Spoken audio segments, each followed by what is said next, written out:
All right, shalom, shalom. All praises goes to Yahweh, Bahashem, Yahushai, Bahashem, Ruach Kwadash. That bonus goes to the apostles and elders of Great Millstone that have taught me the truth. Much love, peace, and blessings goes out to all you hopeful elect brothers that are teaching the word of Yahweh, Bahashem, Yahushai, as well as you sincere listeners out there that are coming back to your God, Yahweh, and his son, Yahushai. So it's going to be a lesson. I'm going to title it This is how World War III will start, because, surrounding the whole kind of atmosphere in the West right now in America and, the countries around the world, there's a lot of talks just boosted up about World War III behind Russia getting involved in Ukraine and basically invading Ukraine, right?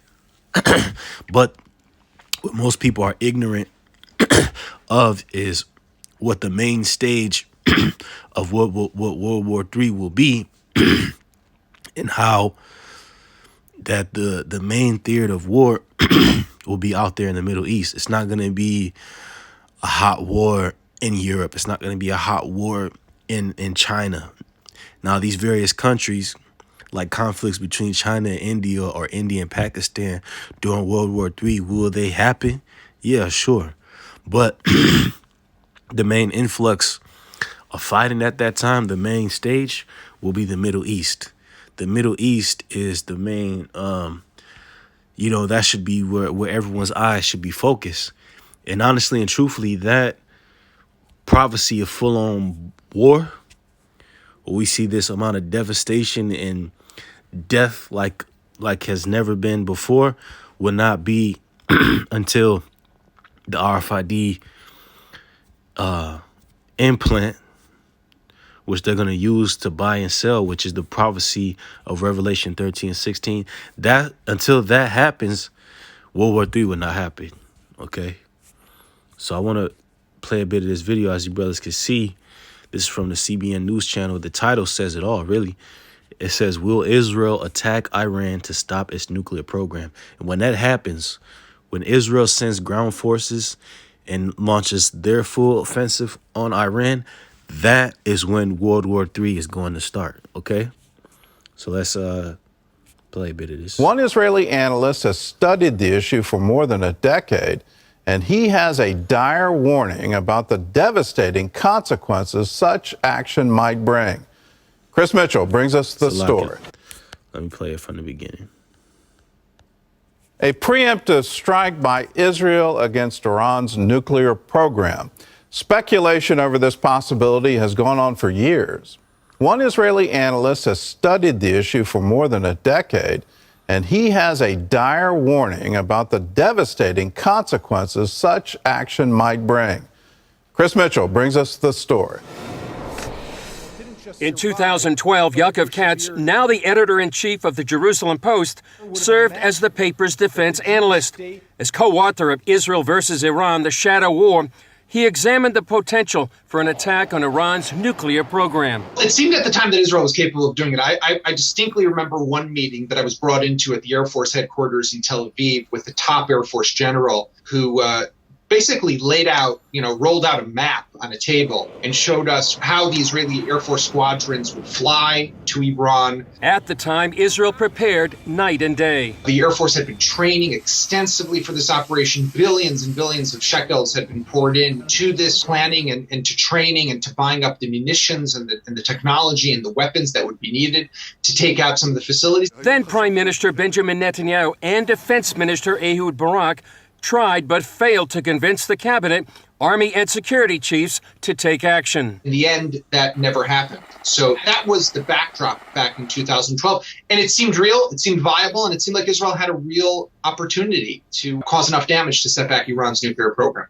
Now, 10 years later, the problem and targets remain the same.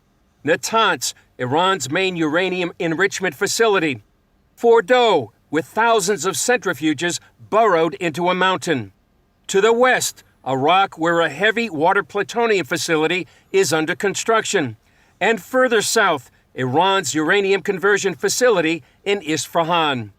Since this scenario hasn't changed in 10 years, what about Israel's military capability? Israel today, Chris, is stronger than it was back in 2012, right? If back in 2012 we had F-15s and F-16s, those are fourth generation fighter jets that are detectable on radar. Today we have F-35s. These are the JSF, the Joint Strike Fighters, that have stealth flight capabilities that can basically go fly into enemy airspace, not be detected, and can take out radar installations as well as surface-to-air missile systems, can basically pave the way for then the big heavy bombers, the F-15s and the F-16s, to come in and drop a ton of munitions all over these different facilities to destroy them. The question a lot of people have been asking over and over again throughout the years, can Israel do it? Well, I think it's a little more complicated today, Chris. I think that back in 2012, the feeling was that, yes, it could do it. Then Iran's nuclear program is not as advanced as it is today. It was not as heavily fortified as it is today. It was not as dispersed as it is today. With that said, even then, it would have been just causing enough damage to set them back for a period of time. Middle East expert Joel Rosenberg laid out a number of top stories to look at in 2022. So you brothers can check out the rest of this video on your own time. I just wanted to play a bit of that to segue into a couple different scriptures to explain how World War III is going to be initiated. Because as they showed you, there was heavy planning and I guess you could say preparation of an assault by the Israeli forces back in 2012, but they never, the prime minister at that time never convinced, I guess it would have been the parliament or the rest of the Israeli government to attack Iran at that time. So we see that narrative really hasn't changed. All Israel's been doing over a course of time has been just preparing itself more and more, as well as the fact that this is happening on Yahweh B'Shem Yahushai's time. You see what I'm saying? This is Yahweh B'Shem Yahushai's war, in which is prophesied he's going to gather the nations into the valley of Yahweh Shaphat. Yahweh Shaphat is basically the Middle East. The Middle Eastern area, basically around around the area of Israel, east on down to the Tigris and Euphrates River. Okay, that's why it's prophecy of Euphrates being dried up, so that the armies of World War III can basically march into the land. So that's going to be where this war is going to kick off. So this is Jeremiah 49:20. Therefore hear the counsel of the Lord Yahweh, that he hath taken against Edom. And who is Edom? The modern Edomites, or the so-called, they call themselves white people today. It says, and his purpose, that he hath purposed against the inhabitants of Teman. Surely the least of the flock shall draw them out. And the least of the flock represents Israel, the state of Israel, not the Israelites, not the true Israelites, the Black, Hispanics, and Native Americans, but the JEWs, man, the false JEWs, the pale people in the land of in our land, proclaiming to be of our nationality when they're not. They are the ones that are going to draw out the kings and the princes of the earth at this time, if you will. Presidents and generals in the armies, Russia, United States, NATO and its forces, the dragons of Arabia, as the Bible called it, like the forces of Egypt and the armed forces of modern Egypt, I should say, Saudi Arabia. Israel attacking Iran, the least of the flock attacking Iran, is what's going to draw them out. Surely he shall make their habitations desolate with them, and it's going to bring a lot of much desolation, destruction all across all the world. Because this word for least, when it mentions the least of the flock represents specifically the JOOs, if you will, because they are the worst of the tribes of Edom. Specifically, they are of the tribe of Amalek. So let's look this up. Where it says least is Tazayar. Tazayar, which goes into younger. It says little, few in age, young, invaluable, ignoble, least, little one, small, younger. Little, insignificant. Little or insignificant. Let's go to the lexicon. Small, little, in number and age, with the addition and dignity. Let's look up the word dignity.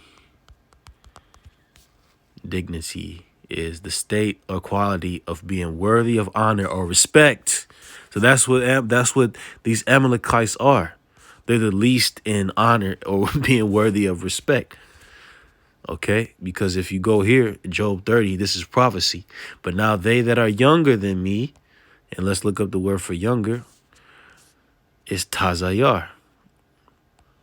And really, this Tazayar meaning younger plural, meaning younger people, least people, less honorable people. Then I have me in derision, whose fathers I would have disdain to have set with the dogs of my flock. And when you go into the oppression of the so-called Black Hispanics and Native Americans in America, you know who spearheaded and has been in control of our oppression? The Amalekites. So that's why they're going to be destroyed and they're going to be basically the ones to blame behind World War III. The Lord is trumping these charges on them. They're going to be fucked over. So that, brothers, is how World War III is going to start. Going back to the point of how, people are up in arms and they're trembling right now because of what they hear about Ukraine and Russia. Well, they should be. This is major progress towards this war happening, right? But the main thing was going to kick off all out hell when you see chaos in America. You see people from America getting drafted over there. You see the Marines go over there, the Air Force, all the reserves go over there to the Middle East and fight. And this war is after Israel attacks Iran. So when Israel attacks Iran, Iran is going to unleash. All of Iran's allies are going to unleash as well, which includes China and Russia. Because Russia is a major key player, but Russia is not going to be the one to kick this off. You see what I mean? So all praises goes to Yahweh, Bahashem, Yahweh Shai, Bahashem, Rechak Kodash, Shalom.